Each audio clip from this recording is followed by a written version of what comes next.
Trapped in a life of luxury that suffocates her, Amora thought her marriage was a dream. But when betrayal and cruelty consume her, she must fight back or lose everything. Will her courage shatter a powerful family, or will they destroy her first? Watch to find out. Amora Okeke was the very definition of grace and intellect. Raised in a humble but loving family, her mother, Nui, was a woman of immense strength and wisdom, instilling in Amora the values of perseverance and dignity from an early age. Growing up in a quiet village, Amora found joy in simple pleasures, and the unwavering love of her family had always been her strongest foundation. As Amora stood before the mirror in her room, donning her elaborate wedding dress, her mind drifted to the words of wisdom her mother had shared with her. Nui had always been her anchor, the one who had guided her through life's challenges with quiet strength and compassion. Just before leaving for the ceremony, Nui gently cupped Amora's face, her voice steady yet filled with emotion. "Amora," she said, her eyes glistening with pride, "always remember, a strong woman carries her grace wherever she goes. Never let anyone take that from you." Amora's heart fluttered nervously, but she smiled and nodded. "I will, Mama. I promise." The wedding itself was a grand affair, a spectacle that left Amora both awestruck and overwhelmed. The Okafo family, known for their immense wealth and influence, spared no expense in ensuring the event would be the talk of the town for months to come. Guests arrived in luxurious cars, dressed in the finest attire, and the venue sparkled with crystal chandeliers and lavish decorations. Amora's new husband, Obina Okafo, stood beside her. He was a man of undeniable charm, exuding confidence that made him the center of attention wherever he went. To the outside world, he was the ideal partner, a devoted son from a powerful family, now the perfect husband. But as Amora stood next to him, a nagging feeling lingered in her chest. Despite his public displays of affection, Obina seemed distant in private, as though their marriage was more a business transaction than a union rooted in love. As the ceremony unfolded, Amora's excitement was tainted by an unsettling sense of unease. The weight of the new world she was stepping into grew heavier with every passing moment. Her simple upbringing had taught her to value relationships over material wealth, yet now she found herself surrounded by opulence that felt almost suffocating. Still, she clung to her mother's advice, repeating the words in her mind, "A strong woman carries her grace wherever she goes." This was her moment, and despite the doubts creeping into her mind, Amora resolved to embrace her new life with strength and courage. After the wedding, Amora left the warmth of her family's embrace to step into the grand Okafo mansion. As the car pulled into the sprawling driveway, Amora felt a mixture of awe and apprehension. The mansion was nothing short of a palace, with towering gates adorned in intricate gold patterns, gardens perfectly manicured, and the house itself standing as a testament to wealth and power. But something about the mansion's cold, imposing presence seemed to carry an unspoken warning, a warning Amora felt but was too polite to voice. When the car came to a halt, Obina stepped out first, barely glancing in Amora's direction. As he adjusted his cufflinks, a butler opened her door. Amora stepped out cautiously, her heart racing as she took in the intimidating facade of her new home. It was so different from the modest warmth of her childhood home. Yet, she reminded herself of her mother's words, "Carry your grace wherever you go." The mansion's heavy double doors opened to reveal Kay, Obina's mother, standing tall and imposing. Her sharp features showed no warmth as she appraised Amora with a single glance. Behind her stood Chuma, Obina's father, whose stone-cold expression made it clear that he was a man used to commanding authority. Following them were Edora and Ki, Obina's younger siblings, both impeccably dressed, exuding an air of superiority. Kay stepped forward, her gaze unflinching. "Welcome, Amora," she said coldly, her voice formal and devoid of emotion. "Remember, being part of this family is a privilege. Do not disappoint us." Amora forced a smile, her throat tightening under Kay's piercing gaze. "Thank you, Ma'am. I will do my best. Chuma nodded, his deep voice rumbling as he added, we have high standards in this family. I trust you will live up to them. Amora lowered her head respectfully. Yes, sir. As they led her into the house, Edora leaned closer to Key, her voice sharp as she whispered, she looks so plain. I wonder what Obina saw in her. Key smirked, his eyes briefly flicking to Amora. She'll learn her place soon enough, he muttered under his breath, loud enough for Amora to hear. Her stomach churned at the words, but she said nothing, instead focusing on the lavish interior of the house. The grand foyer was overwhelming, its marble floors, glittering chandeliers, and expensive artwork enough to make Amora feel small and insignificant. This house, this world, was so different from everything she had known. Kay gestured toward the staircase. Your room is upstairs, she said curtly. Dinner will be served at 8. Don't be late. Amora nodded softly, her voice steady despite the growing anxiety in her chest. As she climbed the staircase, she felt the weight of their gaze following her, scrutiny, not admiration, as though they were already assessing her and finding her wanting. Once inside her new room, Amora closed the door behind her and sat on the edge of the bed, her mind replaying the day's events. The whispers, the cold stares, the veiled warnings, they all pointed to a family that had no intention of making her feel welcome. Still, she held on to the hope that things might improve, that somehow, she might find her place in this new world. Later that evening, as Amora joined the family for dinner, the atmosphere was no less tense. The conversation was filled with talk of business deals and social events, topics Amora had little to contribute to. Every now and then, Kay would glance at her with thinly veiled disapproval, while Edora and Key exchanged smug looks, as if sharing private jokes at her expense. Despite the discomfort, Amora kept her composure. Her mother's words echoed in her mind, never let anyone take your grace away.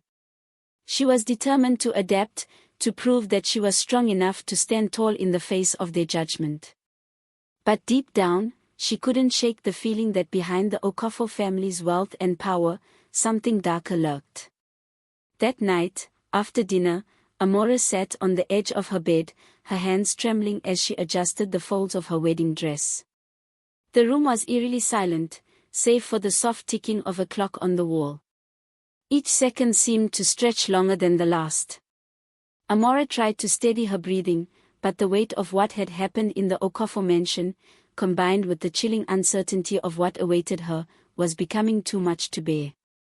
Tonight was supposed to mark a new beginning, but instead, it felt like the start of a nightmare she couldn't escape from. She had hoped that time would ease her discomfort, that she would eventually grow accustomed to the luxury and grandeur of this new life. But instead, the walls of her room, adorned with the finest furnishings, felt more like a prison than a sanctuary. The suffocating air weighed heavily on her chest, making her question whether this was truly the life she had dreamed of. Her thoughts were interrupted by a soft knock on the door. She straightened up quickly, her heart racing. "Come in," she said, trying to mask the tremor in her voice. The door creaked open, and to her surprise, Edora and Key entered the room, their faces adorned with smiles that didn't quite reach their eyes. "Good evening, Amora," Edora said, her tone saccharine. "We thought we'd come and properly welcome you to the family." Amora managed a small smile, despite her nerves being on edge. "Thank you," she replied cautiously. "But it's late, and I was just about to rest." Key chuckled darkly, his eyes narrowing as they lingered on her. "Oh, come on, Amora," he said, stepping forward with a predatory air. "You can't go to bed without a proper welcome from the family. That wouldn't be polite." Before Amora could respond, the door swung open wider, and Kay and Chuma entered the room. Amora's stomach dropped as she realized this was no ordinary visit. "Why are you all here?" Amora asked, her voice trembling slightly as she stood, her hands clenched at her sides. Kay smiled coldly, her gaze unwavering. Obaina has more important matters to attend to, she said, her voice laced with disdain. We are here to welcome you properly. Amora's heart pounded in her chest as she backed away from them, instinctively seeking the door, but it was too late. Kay stepped forward, blocking her path. You don't get to decide what's right in this house, he said with icy authority. You're part of this family now, and you follow our rules. Amora's breath quickened, her chest tightening as panic set in. She looked between their faces, searching for any sign of mercy or understanding, but there was nothing. The cold, hard gaze of her new family made it clear she was at their mercy. This isn't right, Amora said, her voice trembling but firm. Please, let me go. But Kay stepped forward, her expression hardening as she sneered. You're in no position to make demands, Amora, she said, her voice sharp as a whip. You do as you're told. Tears welled in Amora's eyes as the room seemed to close in around her. Desperation crept into her voice as she begged, I don't understand what you want from me. Please, this isn't right. Chuma's deep voice broke through the tension. You will learn to stop questioning this family, he said, his words dripping with malice. Disobedience will not be tolerated. Before Amora could react, the situation escalated. Edora and Kay took a step closer, their movements calculated, their intentions clear. Amora's instinct screamed at her to run, but she was cornered. Her back hit the wall, and they closed in, their shadows looming over her like a storm about to break. Please, don't do this, Amora pleaded, her voice breaking. I haven't done anything to deserve this. Kay's laughter was cold, cruel, and heartless. This is your place now, Amora, she said with a mocking smile. You do well to remember that. The room felt as if it was closing in on her, her heart hammering in her chest as the horrific reality of her situation became undeniable. The family she had married into had become the source of her nightmare. Her cries for help fell on deaf ears as the people who were supposed to protect her had become her oppressors. The night stretched on endlessly. Each moment was filled with fear, pain, and helplessness. Amora's world shattered in that room, her spirit broken and her trust betrayed by the very people who were supposed to support her. When the door finally closed behind them, Amora collapsed onto the floor, trembling and sobbing. The once beautiful room now felt like a gilded cage, its opulence mocking her shattered innocence. Through the haze of her tears, one thought began to form in her mind: I must survive. No matter what, I will find a way to fight back. The morning sun filtered through the curtains, casting long, pale beams of light across the room, but for Amora, it did little to ease the weight of the previous night's events. She sat on the edge of her bed, her body still trembling from the horrors she had endured. The once bright and hopeful woman who had entered this mansion was now someone else, broken, fearful, and filled with confusion. The shadows of the night haunted her every thought, and the silence of the house seemed to mock her pain. She glanced at the clock on the wall, its steady ticking a constant reminder of time passing by, but in her mind, it felt as though the world had stopped spinning. How could this have happened? How could Obaina, the man she had trusted, the one she had married, abandon her to this family, knowing the cruelty that lay behind their polished facades? Determined to get answers, Amora rose from the bed and, with a heavy heart, left the safety of her room. She moved through the mansion's corridors, each step echoing in the silence as if to remind her that she was alone. She found Obaina in the grand dining room, seated at the long, mahogany table. He sipped coffee casually, scrolling through his phone, his expression completely indifferent. He was so removed from the reality of what had transpired, so distant from the woman who had suffered in his family's cruel hands. Obaina, Amora's voice cracked as she spoke, her chest tightening with the rush of emotions. How could you leave me with them? Her words trembled, but her anger pushed through. Do you even care about what happened to me? Obina didn't look up immediately. He put his coffee cup down slowly, as if irritated by her intrusion. Amora, he sighed, sounding as though she were inconveniencing him, stop overreacting. This is how things are in this family. You'll adjust. Adjust? Amora repeated, her voice rising with disbelief. Adjust to what? To being mistreated and tormented by your family. To being treated like I'm nothing. Do you even hear yourself? Obina leaned back in his chair, crossing his arms over his chest. Amora, he said dismissively, my family has their ways. You'll learn to deal with it. That's just how it is. The shock of his words hit Amora like a physical blow. The man she had married, the man she had trusted to stand by her side, was not only indifferent to her pain but was complicit in it. The realization that she was alone in this fight was a bitter pill to swallow. Her eyes filled with tears, but she held them back, trying to keep her composure. She wasn't going to break, not now, not when she needed to be strong.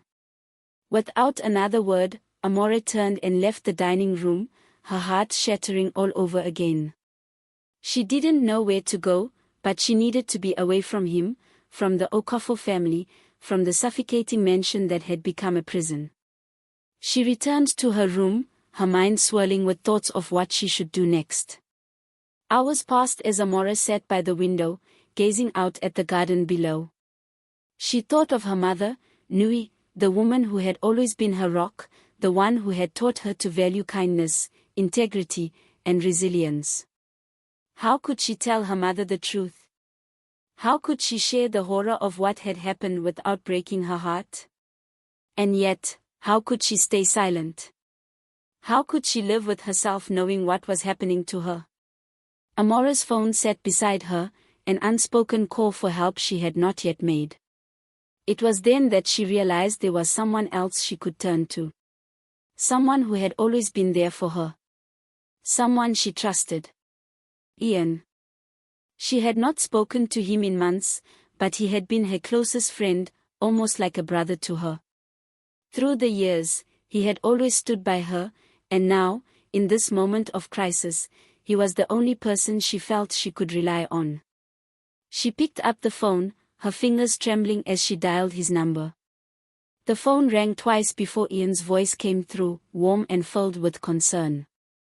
Amora. It's been a long time. How are you? Hearing his voice, Amora broke down, the tears she had held back finally spilling over. Ian, she whispered, her voice shaking, I need your help. I can't do this on my own. There was a long pause on the other end, but when Ian spoke again, his voice was steady and resolute. What happened, Amora? What's going on? And then, she told him everything, the nightmare of her wedding night, the cold indifference of Obina, the cruelty of his family, the suffocating weight of the Okafo mansion. She spoke of her fears, of her pain, of her desperate need to escape.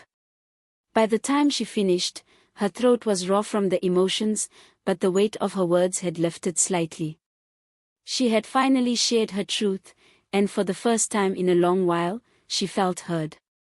There was another long pause before Ian's voice came through, now filled with anger.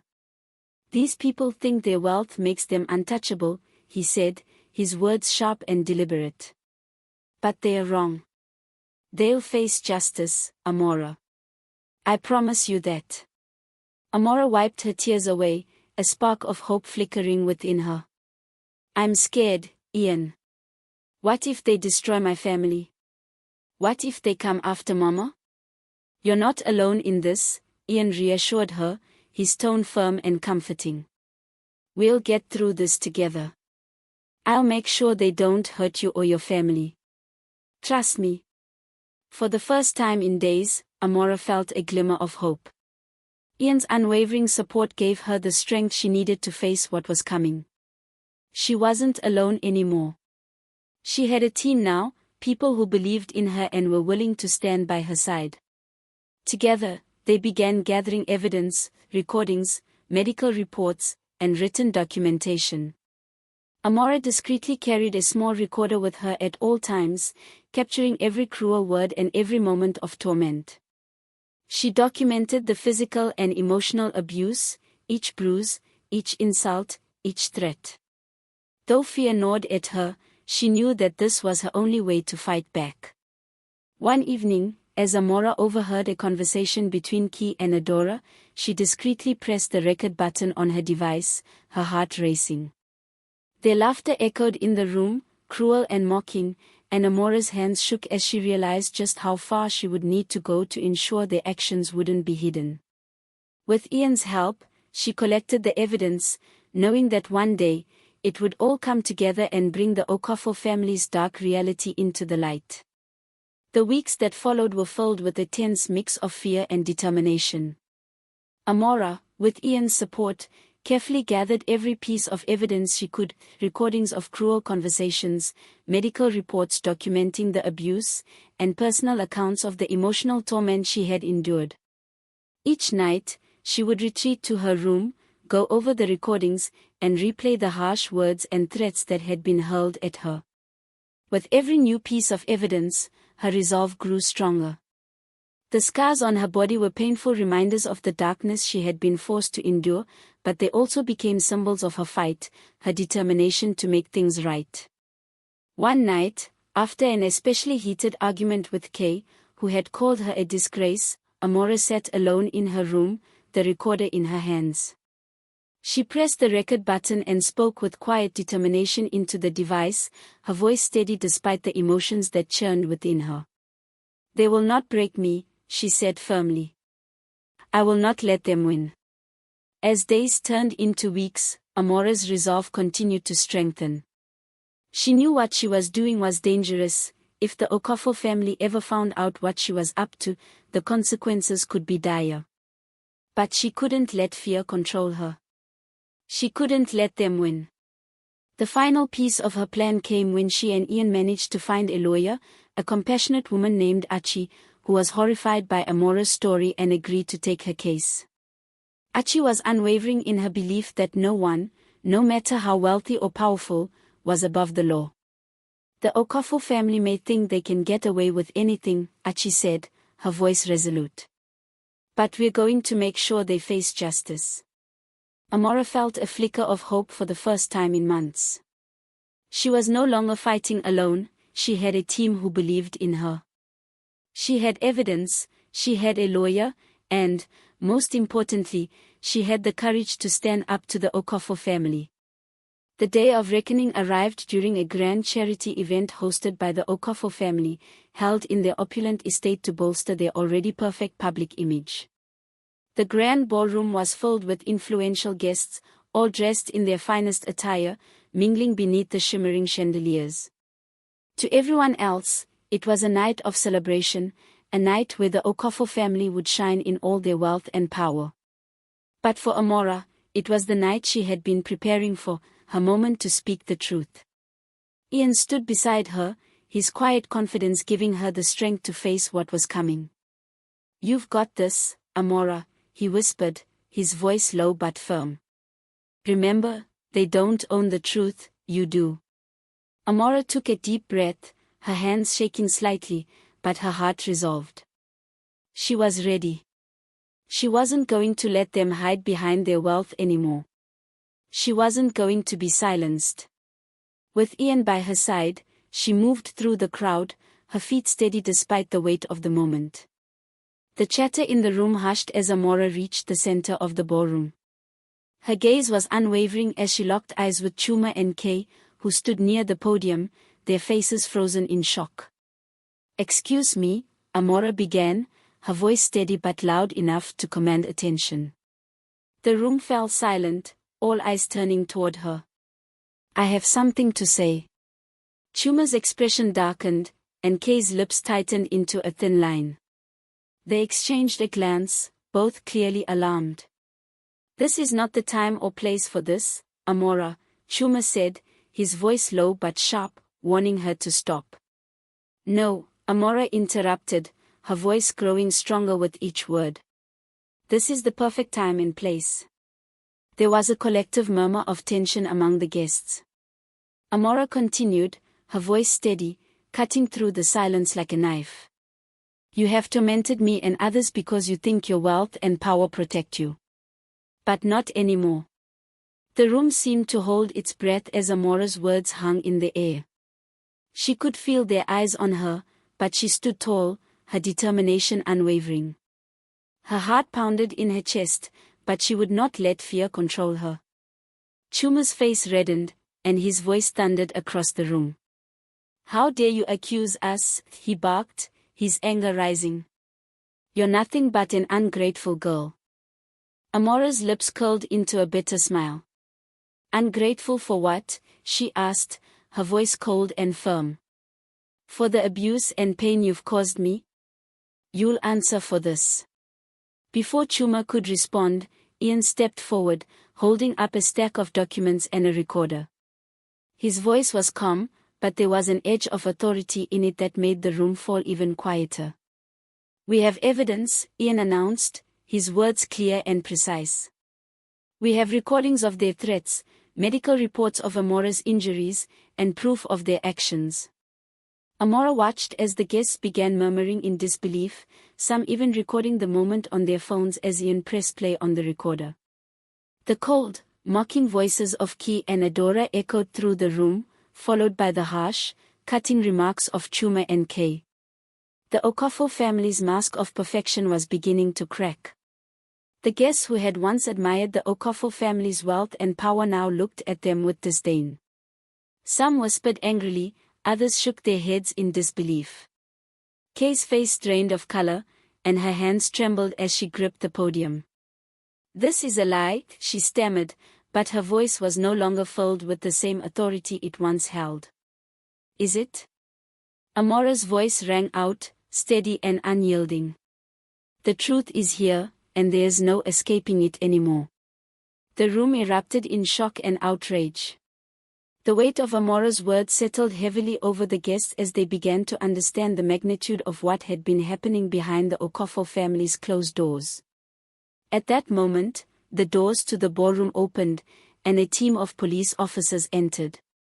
They moved toward Chuma and Kay, their faces grim. Chuma Okafo, Kay Okafo, one of the officers announced, you are under arrest for multiple charges, including assault, intimidation, and conspiracy. Amora stood frozen in place, her breath caught in her throat. The family who had tormented her was now being taken away in handcuffs, their arrogance and power crumbling in front of her. As the officers led Chuma and Kay out of the room, Amora's heart raced. But it wasn't fear she felt. It was victory. The Okafo family's reign of terror was over. As the Okafo family was led away, Amora stood in the center of the ballroom, her heart pounding in her chest, but this time it wasn't from fear. She felt a surge of relief, a sense of triumph that she hadn't felt in what seemed like an eternity. The family who had tormented her, who had tried to break her, was finally being held accountable. The truth had come out, and there was no turning back. Ian stepped up beside her, his expression one of quiet pride. You did it, Amora, he said, his voice filled with admiration. You took them down.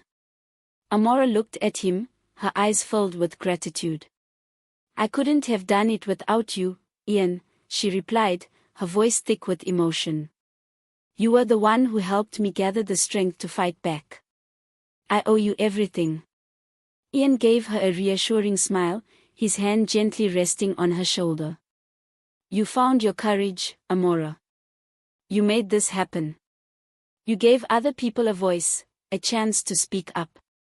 The guests who had been watching in stunned silence began to murmur amongst themselves, some offering silent applause, while others stood in shock. The Okafo family's reputation, once untouchable, was now in tatters, exposed for all to see. Some of the guests who had once admired them now turned their backs in disdain, while others recorded the unfolding events on their phones, eager to share the story of Amora's triumph. As the police led the Okafo family out of the room, Amora felt a wave of exhaustion wash over her. The battle wasn't over, but this victory marked the beginning of something much bigger. Her fight for justice wasn't just about herself anymore, it was about all the others who had suffered in silence, too afraid to speak out. She had become a symbol of resilience, a beacon of hope for those who had been oppressed and silenced. Hours later, in the quiet of her home, Amora sat on the couch, surrounded by the people who had supported her. Her mother Nui was there, her face glowing with pride and relief. Ian sat beside her, his quiet strength unwavering. The fight had been long, and the scars would remain, but Amora knew now that she wasn't alone. Nui placed a hand on Amora's, her voice filled with pride. "You've done something I never thought possible, Amora.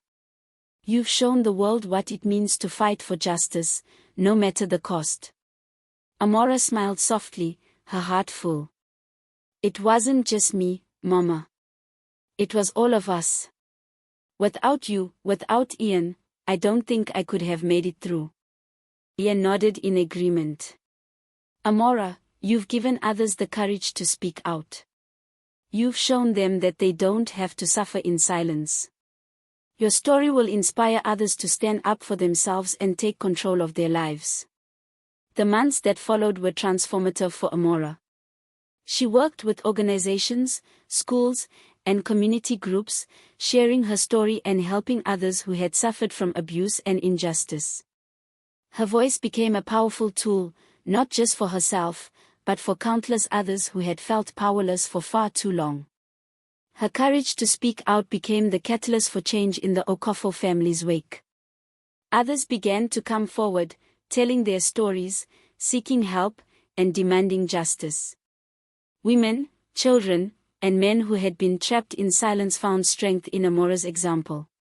As Amora stood before a crowd at a public forum months later, her voice unwavering, she spoke not only for herself but for all the voices that had been silenced. "Silence empowers abusers," Amora said, her voice filled with conviction. "We need to speak up, not just for ourselves, but for those who cannot. Change starts when we refuse to let fear control us." The room was silent for a moment before the audience broke into applause, a standing ovation for the woman who had risked everything to expose the truth and fight for justice. Amora's story was no longer just about pain, it was about triumph, about the undeniable power of resilience and the strength to stand up against overwhelming odds. Her journey had been long and painful, but it had also been filled with moments of extraordinary courage. She had transformed from a victim into a survivor, a fighter, and ultimately, a voice for change. As Amora stood at the podium, the applause continuing around her, she felt a sense of peace wash over her.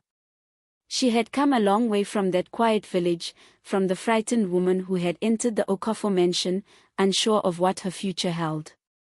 Now, she stood tall, her head held high, knowing that she had not only survived, but had changed the world in the process. And in that moment, Amora knew that no matter what came next, she would never again be silenced.